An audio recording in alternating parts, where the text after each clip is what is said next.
참고해 주시고요. 말씀으로 돌아와서 오늘 사도행전 2장의 말씀을 이어가면서 초대교회 성도들의 삶이라는 제목으로 말씀 나누기를 원합니다.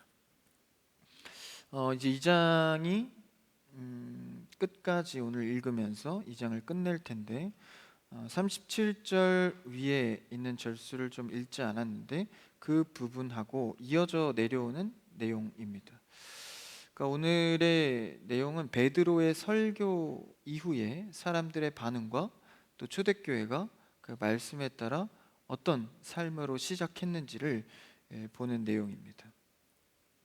초대교회 하면 이 땅 가운데 교회가 처음으로 탄생한 중요한 장면입니다. 그러니까 첫 교회, 처음 하는 일, 처음 탄생한 무언가, 이것은 단순히 처음 했다는 그냥 사무적인 얘기가 아니라 상징성을 갖습니다. 성경에서의 첫 것은 상징성을 갖죠. 하나만 예를 들어볼까요? 예수님께서는 부활의 첫 열매가 되셨습니다. 그러니까 부활의 첫 열매가 되셨다는 것은 앞으로 우리는 이렇게 부활한다라는 것을 상징적으로 드러내는 것이죠. 오늘 말씀도 역시 교회가 처음 이 땅 가운데 탄생하면서 그 교회가 어떤 형태로 탄생되었는가에 따라 교회의 본질은 이러해야 하는구나를 알 수 있죠. 교회의 구성은 무엇이죠? 예수 그리스도가 머리 되고 성도가 유기적으로 한 몸이 되는 것입니다. 그럼 오늘날의 우리 교회도 같은 성도일진데 그러면 초대교회 성도의 삶의 본질을 닮아가야 한다는 것이죠. 그것이 하나님께서 원하시는 방향과 뜻과 역사입니다. 그래서 베드로 설교가 오늘 본문 앞에 이렇게 나오는데 좀 깁니다. 2장 14절에서부터 36절까지가 베드로가 설교한 내용입니다. 그러니까 어떻게 보면 이 설교라는 형태가 물론 구약에서도 나온 선지자들의 말씀이 설교라고 볼 수도 있지만 실제 우리가 교회에서 나누는 이 설교, 교회의 첫 설교의 탄생도 오늘 장면에 같이 나오는 거죠. 그러니까 베드로 설교가 최초의 교회의 설교였습니다. 매우 흥미롭죠? 그럼 베드로 설교가 오늘 본문 앞에 나오고 이 설교를 들은 사람들의 반응이 오늘 본문인 것입니다. 그러니까 처음에 이제 마가다락방에 모여서 우리가 저번 주 말씀에 봤죠. 이제 성령이 임해서 사람들이 막 방언을 하고 신비한 일들이 일어나고 은혜를 받는 사람들도 있었고 또 한편의 그룹은 저 사람들이 술 취했다, 미쳤구나 생각한 부정적인 그룹도 있었습니다.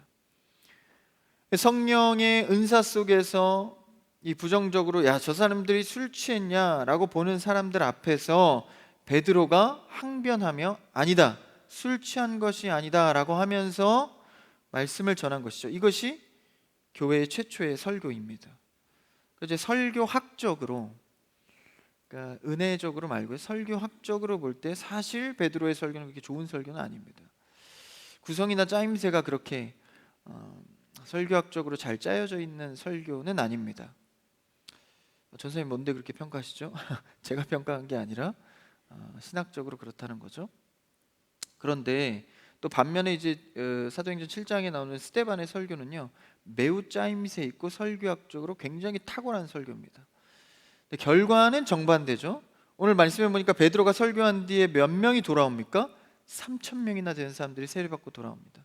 근데 스데반이 그 짜임새 있는 설교를, 논리력 있는 설교를 전했을 때 돌 맞아 죽죠. 그러니까 이것을 무엇을 말하는 거예요?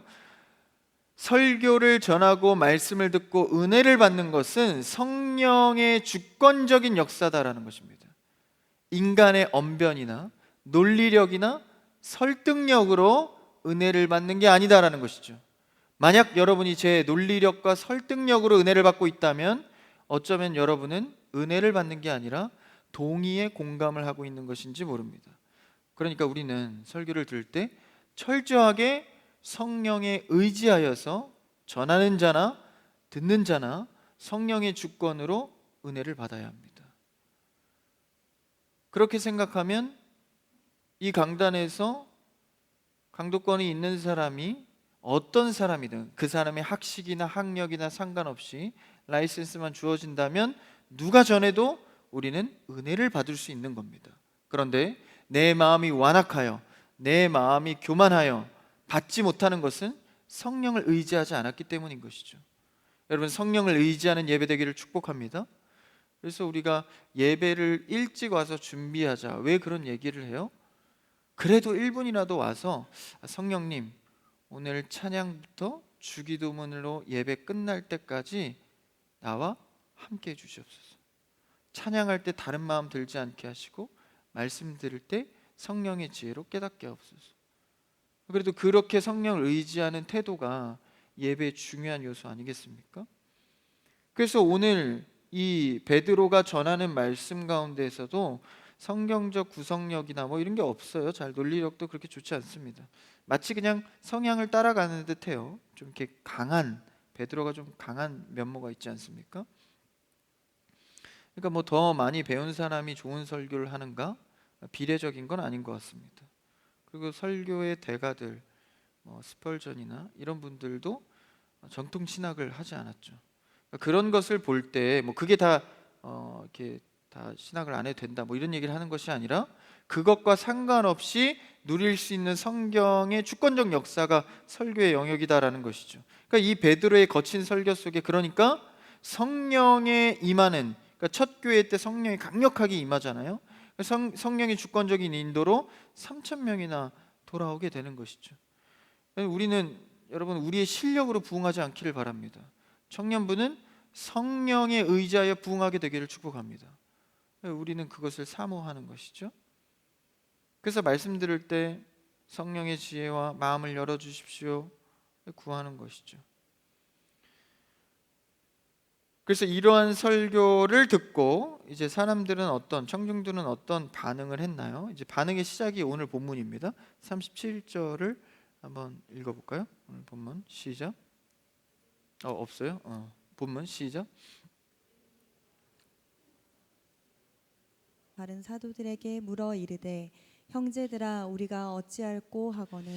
그들이 이 말을 듣고 어떻게 했죠? 마음에 찔려.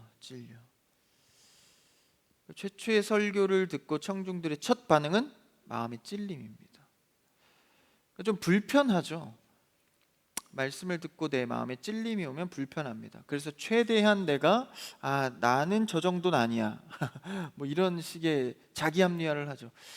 저런 게 죄구나. 근데 난 저 정도는 아닌 것 같아 뭐 이런 식으로 찔림을 거부하는 거죠. 사실 죄성입니다.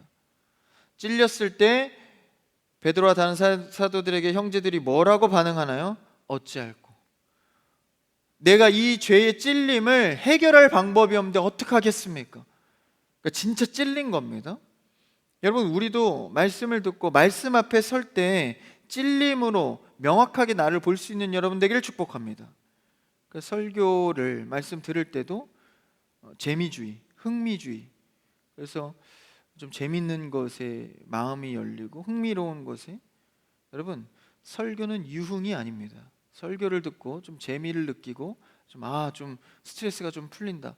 여러분 설교의 영역은 그런 것이 아니죠. 설교는 복음을 선명히 하는 것입니다. 복음이 선명해질수록 내 마음에 죄성이 있기 때문에 내 마음에 복음이 선명히 들어올수록 내 마음은 갈등하고 찔리게 돼 있죠. 그러니까 정상 반응입니다. 그래서 복음이 들어갔을 때 어찌할꼬가 뭡니까? 쉽게 말하면 회개로 나아가는 거죠. 오늘날의 기독교도 수많은 기독교의 셀럽화, 교회가 셀럽화되고 또 강사나 목사, 전도사들이 셀럽화가 되고 저 교회 가면 좀 은혜가 있어, 저 말씀을 들으면 힘이 나, 저 찬양을 들으면 좀 괜찮아, 다 셀럽화되는 현장 속에서 우리가 추구하는 온전히 성령에 의지하는 복음에 찔리는 마음들이 사라져버린 것이죠. 그러니까 주체가 내가 되는 것입니다. 내가 듣기 좋은 거, 내가 원하는, 여러분 예배 현장은 내가 원하는 걸 들으러 오는 것이 아니라 하나님이 원하는 것이 무엇인지를 들으러 오는 것입니다. 오늘 이 시간 하나님이 원하시는 것이 무엇인지를 깨닫게 되기를 축복합니다. 근데 오늘날 많은 설교자들이나 듣는 자들이 그 니즈에 맞춰주는 거죠. 요새 청년들이 이런 걸 원하는구나, 그럼 내가 시원하게 긁어주는 설교를 해야지. 들으면 어때요? 공감이 되잖아요. 그럼 말씀 듣는 것은 공감이 아닙니다. 첫 번째로는 찔림입니다. 근데 자꾸 찔림을 주면 어때요? 서로 부담스럽잖아요. 그러니까 전하는 자나 듣는 자나 찔리는 말씀을 좀 피해가는 거죠. 그러면 어떻게 됩니까? 성경을 왜곡할 수밖에 없습니다. 좀 순화시켜서, 그죠? 듣기 좋게, 듣는 사람이 편안하게. 그런데 오늘 말씀의 초대교회의 처음 현상은 듣고 그 심정이 찔렸다라는 것이죠. 말씀을 듣고 불편한 것이 여러분 자연스러운 것입니다. 그래서 사실은 이 불편함 속에 숨은 은혜가 있는 것이죠. 여러분, 우리가 아이 때 이유식을 먹지 않습니까? 근데 이유식이 소화시키기가 편하잖아요. 죽같이, 그렇죠? 그러니까 편하니까 아이들이 이걸 먹는데 이 소화시킬 능력이 됐어요. 커서. 근데도 나는 편하게 먹겠다가 이유식을 계속 먹으면 어떻게 됩니까? 완전 나이에 맞지 않는 거죠. 시간만 갈 뿐 자라가지가 않는 겁니다. 마찬가지입니다. 우리가 자꾸 말씀의 찔림을 피한다면 자라지 않습니다. 말씀의 찔림을 받아들이고 성령님께서 해결해 줄 것을 간구할 때 우리는 이 찔림을 통하여서 믿음이 고차원적인 성숙으로 나아갈 수 있는 것이죠. 여러분, 말씀의 찔림을 통하여서 성숙한 여러분 되길 축복합니다.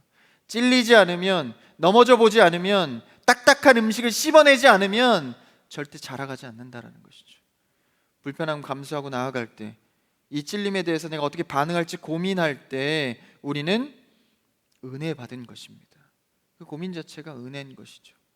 그러니까 뭔가 편안하게 될 때 은혜 받았다고 하는 것이 아니라, 아, 전선생님 말씀 들어보니까 맞아, 나도 평소에 그렇게 생각했어. 아, 전선생님 나랑 마음이 통하네.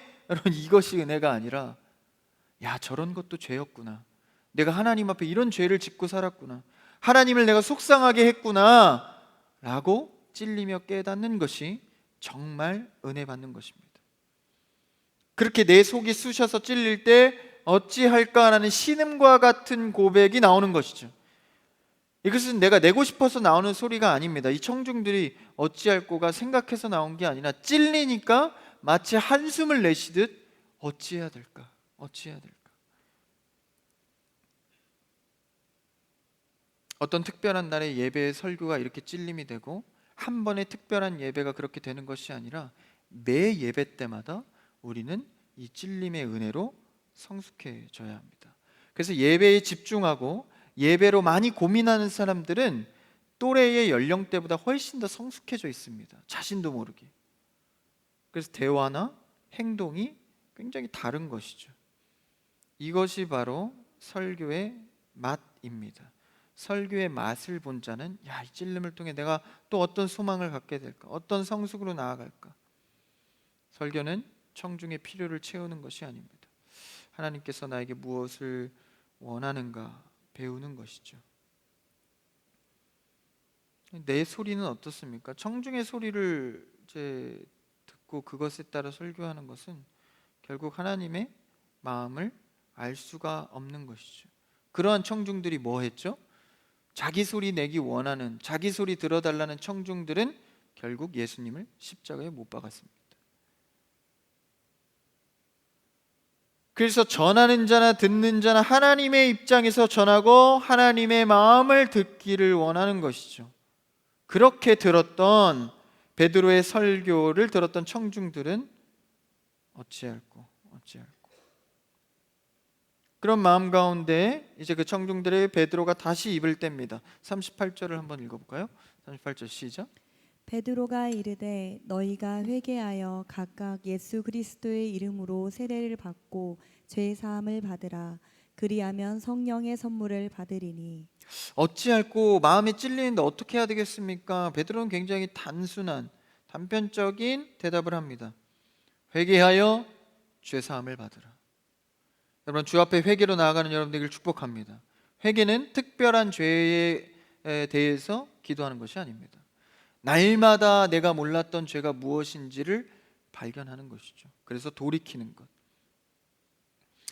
이 38절의 순서에 보니까 회개하여 죄사함을 받으라 라는 순서로 나와요. 근데 사실 원문의 순서에 보면 죄사함을 받았으니 회개를 하라고 나옵니다. 그러니까 한글 번역에서 회개하여 죄사함을 받으라 좀 이해가 편하게, 말의 흐름이 편하게 수사적으로 쓴 것이지 사실 원문의 순서는 죄사함을 받았으니 회개하라는 것입니다. 다시 말하면 회개는 조건적인 것이 아니라 열매적으로 봐야 한다는 것이죠. 구원받은 사람의 특징은, 반응은 회개입니다. 회개하니까 구원받는 게 아니라 구원받는 자들의 의무와 특징은 회개를 하게 된다는 것이죠. 그러니까 우리의 마음에 설교를 듣고 찔림이 오고 또 하나님 앞에 아파하고, 왜 그렇습니까? 구원받은 성도이기 때문에 그렇습니다. 그러면 그런 구원받은 성도이, 죄사함을 받은 자들이니까 회개로 나아가야 한다라는 거죠. 회개는 읊조리는 게 아닙니다. 내 죄의 항목을 나열해서 읊조리는 게 아니라 내 삶에서 돌이키는 것까지가 회개입니다. 그러니까 구원받은 성도로서 날마다 돌이키는 삶을 살아라라고 38절에 베드로가 말하고 있는 것이죠. 이제 번역상 수사적으로 좋게 하려고 회개하여 죄사함을 받으라고 했지만, 신학적인 내용은 열매적으로 내가 구원을 받은 자이니 어떤 열매를, 회개의 열매를 맺어간다라는 것입니다.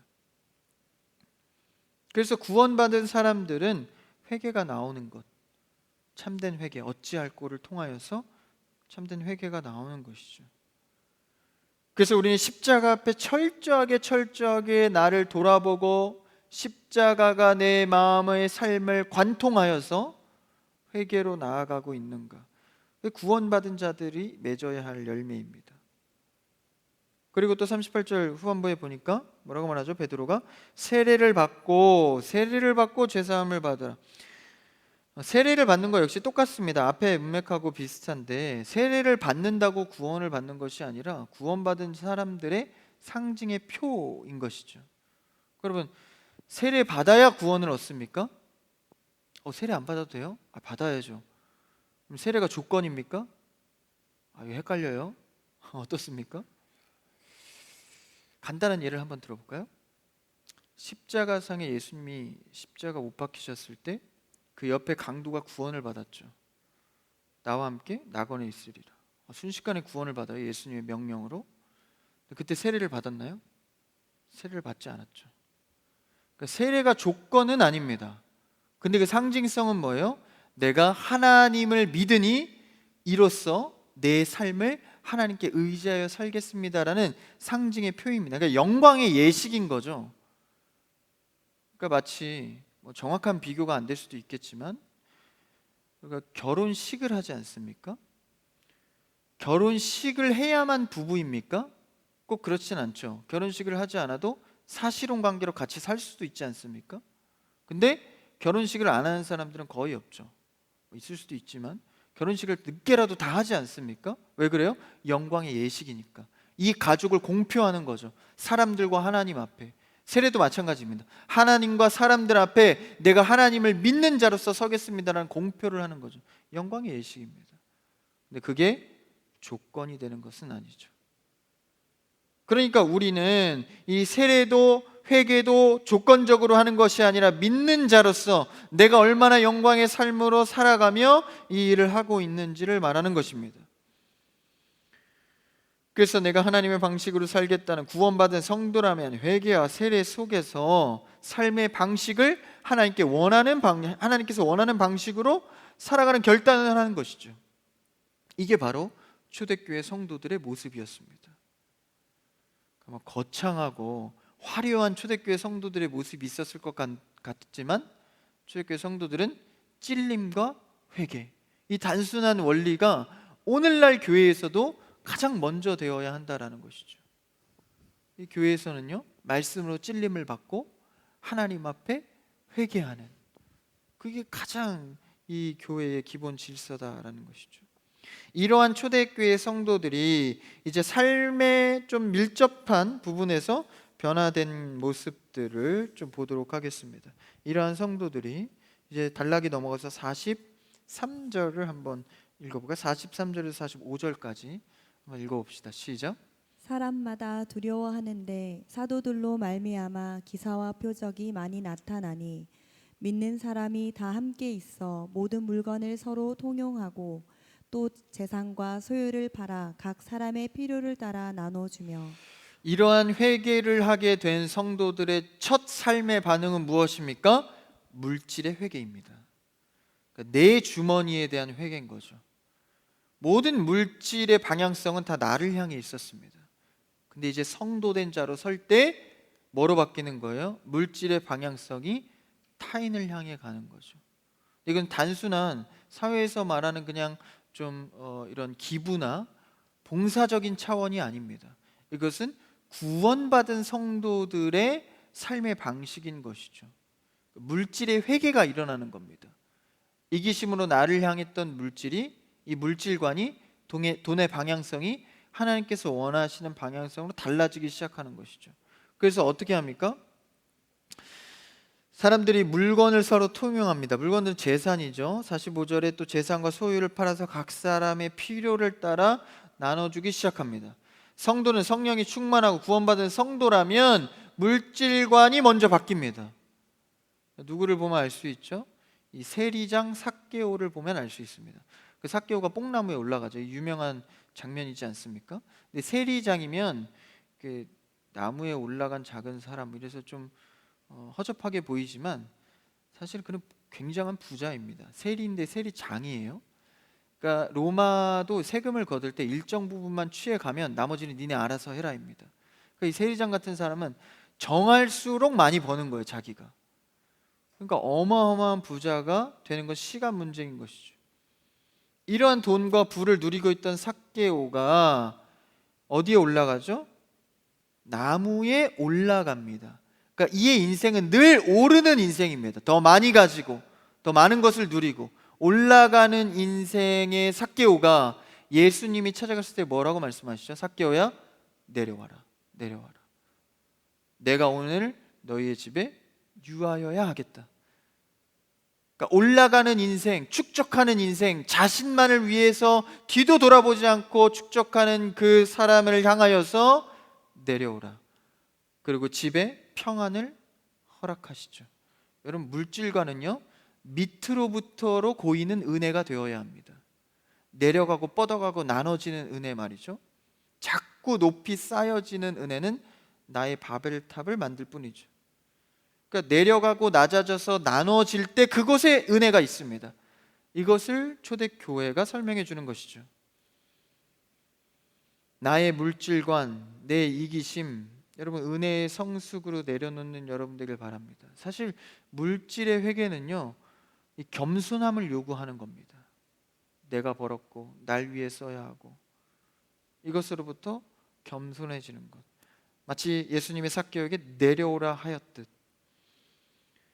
그래서 이 집에 와서 삭개오가 회개하여서 뭐라고 하죠? 내가 4배나 갚겠습니다. 부당한 이득을 취했다면 4배나 갚겠습니다. 이게 뭐예요? 내 주머니의 회개죠. 물질의 회개입니다. 오늘 초대교회도 그 첫 반응이 일어났다는 것이죠. 모으고 짓밟고 돈이라면 불법도 행하는 형태 속에서 이제는 그 마음이 회개가 된 것이죠. 여러분, 돈을 모으실 때도 잘 모으는 여러분 되길 축복합니다. 다시 말하면 돈을 벌 때 과정 속에 하나님이 있어야 합니다. 어떻게 모으든 많이 모으기만 하면 됩니까? 거기서부터 타락이 시작되는 겁니다. 그죠? 그래서 잘 하나님 안에서 모아야 하나님 안에서 나눌 수 있는 것이죠. 여러분, 크리스천 교회 산부예배 성도들과 청년들은 물질관이 하나님 안에서 회개되어지기를 축복합니다. 그것이 하나님께서 원하시는 공동체의 모습인 것이죠. 자기의 소유를 팔아서 기꺼이 나누는 모습들, 단순한 선한 봉사력이 아닙니다. 구원받은 자들의 심정인 것이죠. 그 다음 두 번째는 뭐가 있나요? 47절을 읽어볼까요? 47절 보면 시작. 하나님을 찬미하며 또 온 백성에게 칭송을 받으니 주께서 구원받는 사람을 날마다 더하게 하시니라. 성도들의 삶의 모습이 어땠어요? 백성에게 뭘 받습니까?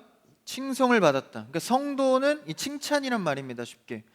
그러니까 성도들은 세상의 백성에게 칭찬을 받았다라는 거예요. 뭐 사람들 눈 뭐 필요합니까? 하나님만 내 마음 알아주시면 되지. 그렇지 않습니다. 그러면 산에 들어가서 그냥 돌을 닦으시면 돼요. 기독교는요, 사람들에게, 세상에게 인정받고 칭찬받고 빛과 소금의 역할을 감당해야 합니다. 하나님만 아시면 되지 그렇지 않습니다. 내적 소명이 있듯 뭐도 있습니까? 외적 소명이 있습니다.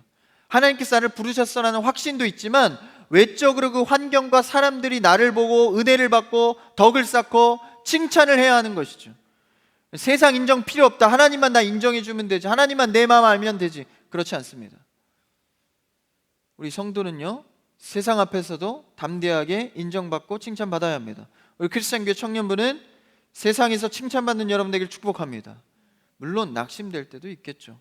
근데 우리의 마음이 그들의 시선을 무시하면 안 된다라는 거예요. 그들의 시선 무시했다 어떻게 되는 거예요? 교회가 더 고립되어서 그 안에서 자기들끼리의 왕국을 만들어서 세상과 전혀 소통하지 않고 자신들끼리의 왕국 속에 교주가 탄생하고, 그죠? 얼마나 많은 스캔들이 나옵니까? 대형교회 크나큰 그런 아픔들. 왜 그래요? 초대교회의 성도들이 칭찬받았던 이런 모습을 상실한 것이죠. 여러분, 우리는 외적인 소명도 체크해야 합니다. 내가 하나님이 부른 사람으로서 다른 사람들이 날 크리스찬이라고 인정하나? 다른 사람들이 나를 보면서 예수 그리스도의 향내의 냄새를 맡고 있나? 아니면 뜻밖의, 야, 너가 교회 다녔어? 뜻밖이다. 좀 느낌이 좀 이상해요. 그런 게 아니라, 그렇죠? 세상에서 인정받는 칭찬이 초대교회 성도들에게 있었다라는 것입니다. 그런 성도로 서기를 원하는 것이죠. 그 다음 세 번째는 무엇입니까? 건너뛰었는데 46절을 한번 읽어볼까요? 46절 시작. 날마다 마음을 같이하여 성전에 모이기를 힘쓰고 집에서 떡을 떼며 기쁨과 순전한 마음으로 음식을 먹고. 세 번째는요, 성도들은, 초대교회 성도들의 삶은요, 항상 마음을 같이하여 모였다라는 것입니다. 그들의 모임은요, 하나님 안에서 날마다 모이기를 힘썼다. 모이기를 좋아하고 내 시간과 내 상황이 어렵지만 모이려고 애를 쓰는 것이죠. 그래서 이러한 모임 가운데 어떻게 되죠? 이 모임이 어디로 확장되죠? 46절에 보니까 힘쓰고 집에서, 성전에 모이고 집으로, 캠퍼스로, 직장으로, 사업장으로 흩어졌다라는 것이죠. 거기서도 또 하나의 그룹으로 모이고. 여러분, 우리는 잘 모이고 잘 흩어지는 여러분 되길 축복합니다. 그래서 성도들은 잘 모여서 또 집으로 각자의 가정의 선교지에 가서 또 그곳에서 그룹을 만들고 모이고 주 안에서 모이기를 힘쓰고. 그래서 우리가 모이는 것은 단순히 성전에만 모이는 것이 아니라 집에서, 그러니까 사역의 확장이죠. 초대교회 성도들은요, 교회 안에서만 날마다 찬양하고 기도한 것이 아닙니다. 집에서도 떡을 떼고, 그렇죠? 그러니까 직장이나 캠퍼스에서 너무 두려워하지 마세요. 여러분들의 모임이 이 교회에서 모임의 확장입니다. 그래서 먼저 마음을 같이하여 성전에 모이기를 힘쓰고, 그렇죠? 마음을 같이하여 모였대요.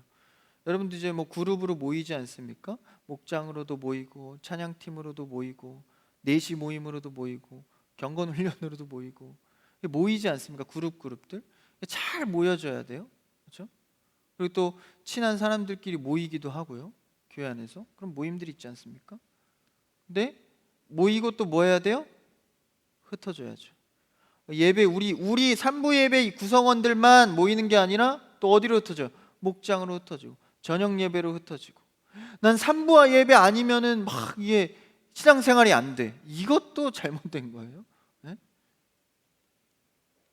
나는 목장 못해, 그냥 산부 예배만. 모였으면 또 다른 선교지로 흩어져야 합니다. 목장으로, 가정으로, 직장으로 흩어져서 그곳에서 선교하고 사역해야 하는 것이죠. 그러니까 여러분, 인간적 관계를 조심하십시오. 나는 이 그룹, 교회 안에서 이 친한 사람들 아니면 내가 좀 불안해. 이미 적색 신호입니다. 내가 어느 곳에 갔든지 그 그룹에서 모이기를 힘쓰는 거죠. 적응하기를 힘쓰는 거예요. 모이고 흩어지는 것입니다. 초대교회는 이것이 되었기 때문에 부흥했고 또 다른 교회가 세워지기 시작했죠. 생각보다 굉장히 단시간에 많은 교회가 세워졌습니다. 마치 우리 한국교회처럼. 모이고 흩어지는 것에 힘쓰는 여러분 되기를 축복합니다. 이것이 초대교회의 세 번째 모습이었던 것이죠. 그래서 이런 인정받는 성도인가 이런 거를 생각해보면, 난 칭찬받는 성도인가? 여러분 이게 잘 헷갈리고 잘 안 되시면요, 일단 모이기를 힘쓰십시오. 나는 칭찬 잘 안 받는 것 같아. 그럼 여러분 교회 모이기를 힘쓰시고요, 성경 공부 모이는데 힘쓰시고요, 어떤 행사 있으면 섬기는데 힘쓰십시오. 그것으로부터 내가 성도의 정체성을 찾아가고 성숙해져 가는 것이죠. 오늘의 말씀에 베드로의 설교와 또 사람들의 반응을 통하여서 성도의 참된 모습을 보았습니다. 이는 말씀으로 찔린 것으로 우리가 물질의 회개와 죄의 회개를 통하여서 모이기를 힘쓰고 또 세상에서 하나님 앞에서 칭찬받는 자로 서는 것이죠. 여러분 초대교회의 상징이 우리 교회의 근본의 상징이 되기를 축복합니다. 그 초대교회를 닮아서 살아갈 때 하나님께서 정말 우리에게 원하시는 것들이 보여지기 시작하고, 하나님께서 원하는 삶의 방식들이 느껴지기 시작하고, 그래서 초대교회 성도들처럼 하나님께서 원하는 그 성숙한 성도가 우리 크리스찬 교회 모든 성도 여러분 되기를 주님의 이름으로 축복합니다.